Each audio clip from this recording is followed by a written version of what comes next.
Bakit masarap makipagtalo? So, ang video ito, for educational purposes only. Ito ang malinaw at maayos na paliwanag tungkol sa kung bakit napakasarap ang lalo na yung mga dahilan na ngayon pa lang nalalaman ng ilan. Ang video ito ay hindi ito bastos, ito ay science, psychology, human behavior. Bakit nga ba masarap ang pakikipagtalo? Ito yung mga dahilan na hindi alam agad ng iba.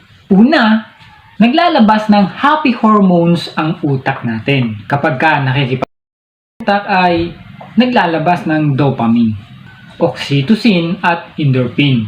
Ano ba itong dopamine? Sa mga hindi pa nakakaalam, ito yung pakiramdam ng sarap at excitement. Yung oxytocin naman, ito yung emotional bonding at lambing. Yung endorphins naman, natural pain reliever at pampagaan ng pakiramdam. Parang natural na high pero walang drugs.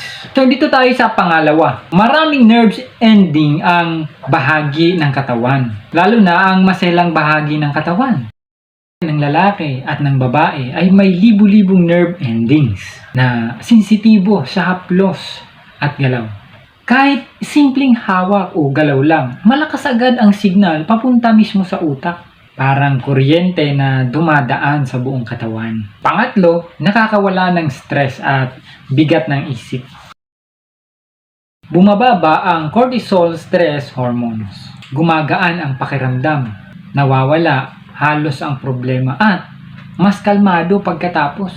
Kaya may mga taong mas nakakatulog ng mahimbing pagkatapos. Pang-apat, may kinalaman sa emotional connection. Mas masarap sa pakiramdam kapag ka may tiwala, lambing, lalo na sa partner. Hindi lang physical na sarap, kundi emotional fulfillment. Iba ang pakiramdam kapag ka mahal mo ang kasama. Pang-lima, natural na disenyo sa katawan ng tao.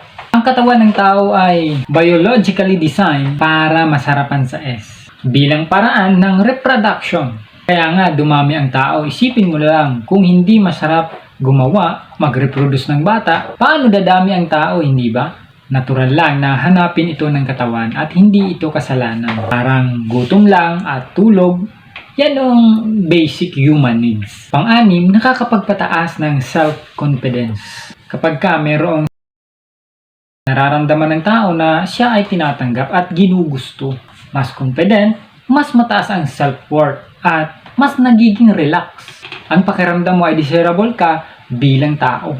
Pang-pito, may psychological reward system ang utak. Ina-associate ng utak ang S na reward kaya hinahanap-hanap ito.